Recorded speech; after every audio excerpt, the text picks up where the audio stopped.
Hey, how y'all doing out there today? Listen, I have a message of life for a particular group of people in America, which is the young black male in particular, but really most of all, black America. I got a very strong, serious message for you, and I hope you take it as strong and as serious as I give it to you, because it comes from my heart, and it also comes from a lot of knowledge and paying attention to this. But before I get started, I'm going to say right now, I have not a one bit of understanding about the plight or being an urban black man or human in America, much less the urban areas. I did spend a large portion of my life in the South, and I was raised with poor country folks, so I know country folks and I know country community, okay, and super poor. So, but where you were able to take care of each other.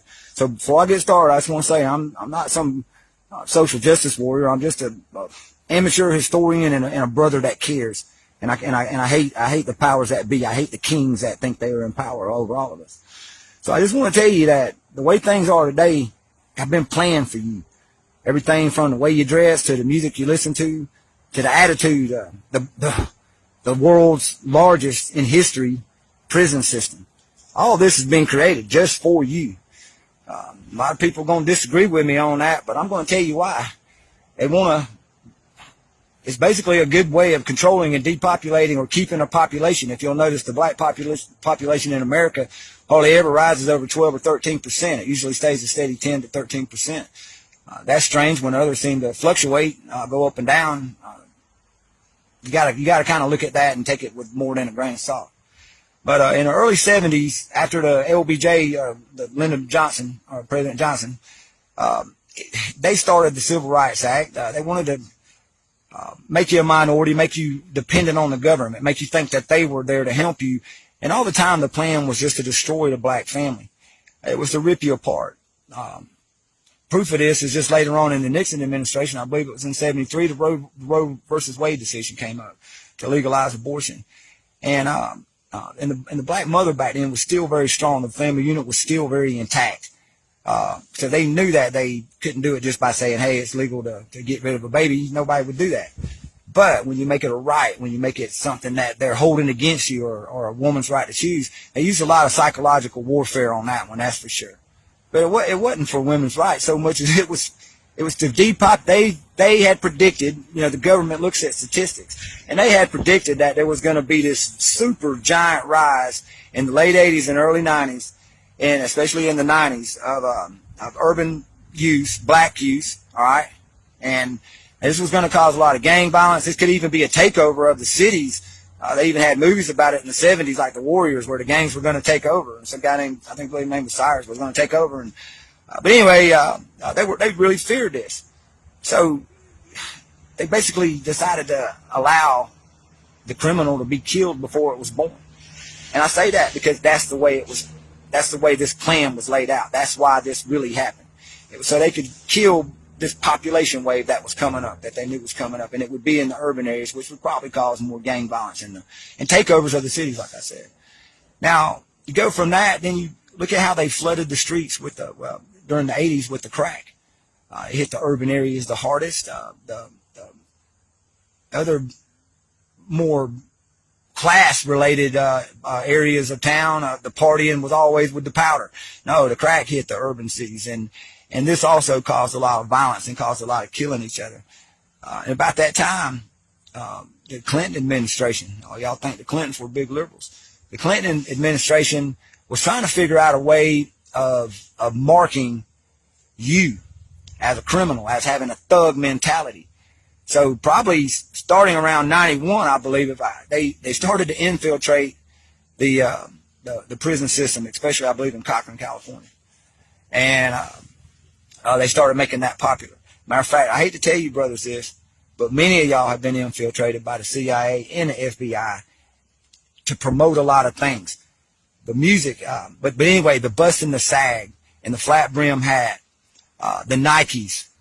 Look how many people get murdered over Nikes. Now, that's just a thing, but it's also a marker. This would show a fashion that would lean towards a thug mentality. So they could actually mark you in the street and see you. They wouldn't have to ask your ID. They just say, hey, that guy's most likely, because they go by statistics, is most likely to be a thug. He thinks like that. He dresses like that. So apparently he is like that. That way they could come after you. And guess what? When you're holding your britches, You can't really run, so part of that was to make it a little bit easier to capture you. So if you did try to run, or to probably make you more likely to stand and just face the officer thinking you might get away with it because you're not doing nothing. How many times has the police come up on you and you're not doing nothing and you got away with it? So I just want to ask you that, because that part of America is very real. That's the other thing. Around the same time, the rap music started getting really big, but also that music leaned towards criminal behavior, treating women bad, money, money, money, you know, everything for you, bling, bling, all that, take it, it's yours. But there was no censorship of that. And you think that the music, well, they didn't censor our music. They don't censor nobody's music. Well, I just want to say at that same time period, the heavy metal, especially the thrash metal, bands like Megadeth and Metallica. Look at the Metallica album, Injustice for All. It's about the New World Order, about how the shadow government takes us. How all the things about the government, the PMRC back then, which was a regulatory thing for music, they labeled their music. They didn't label anybody else's music, but it was allowed to go. And even when people spoke out about it and said this mentality is actually destructive, the music is great. The telling a story of urban life is great, but some of this has turned into, look at how everybody started to act, and they see people on TV and they see people in the music industry acting a certain way.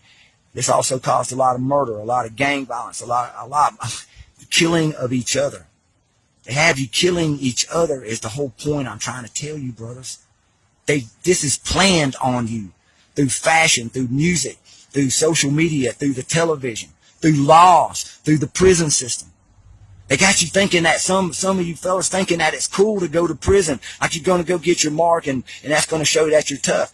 They give you all these things to die for. I die for my dogs. I die for my brother. I die for my gang. I die for my people. But they never tell you nothing to live for, brothers. Oh my God, I hope you can see the evil in that.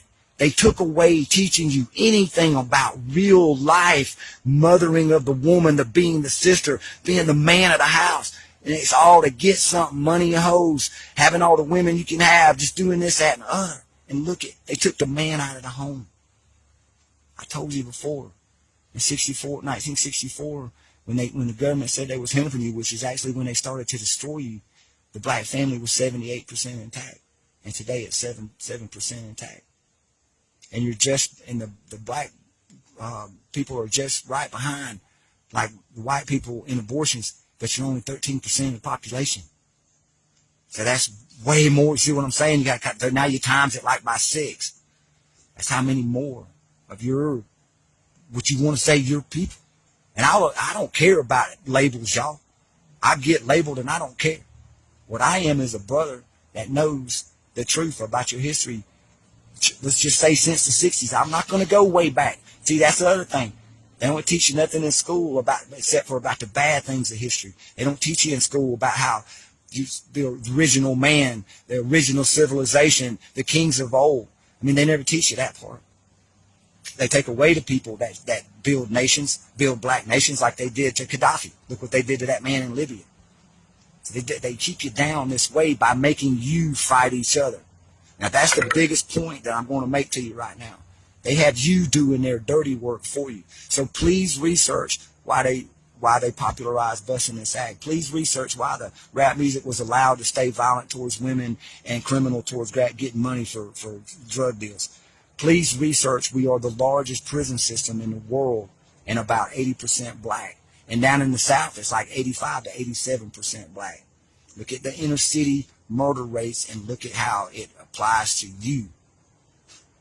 And look how they also got white America fearing the thug mentality, but having you thinking that that's your culture and that's your style and that's the way we're going to be. So they keep enemies just through fashion and music. Just through fashion and music, which actually should be things of beauty. Fashion was supposed to be showing yourself out. And music's supposed to calm the savage beast or be a release and expression of who you are and how you feel. That part of that music was amazing. Amazing. But they allowed the twist. They pay a lot of your brothers off. They pay a lot of your brothers off, and y'all know it. And when other brothers stand up in the modern day, like Tupac Shakur, they got shot down. When Michael Jackson even stood up, he killed himself in his bed, or he was demonized as a... You see what I'm saying? Anybody that tries to tell you the truth, that's in that world you're living in, they get killed. And guess what? It gets killed through violence. And they promote violence. You didn't do this. This isn't what you made for yourself. This was made for you. So please see that. Take back your culture. Take back your lives. Live your lives. Stay outside. America's a country where you're supposed to be able to live like you want wherever you live. So do that. Don't forget that. Quit worrying about what people that don't like you think about you, and stick with what the people that are your brother, your tribe. People that want to coexist. People that want to live their way like me and coexist with you, my brother. Because I don't want to be killed for how I look, and I don't want you killed for how you look. That's how we coexist. And we also coexist by being real with each other and by speaking to each other. Now, I'm speaking to you as an older male elder, not as a white man, not as a white Southerner. I think a lot of you older men out there, too, we should be talking to these young brothers and teaching them life again. You young brothers, you go live. You go live your way. But you make sure you're living your way. You make sure you're not being tricked in killing your own brother and to live in some other way so you can be marked and kept down. Think about that, brothers. I love you. Peace. And don't live in fear. Pay attention and research. Research hard.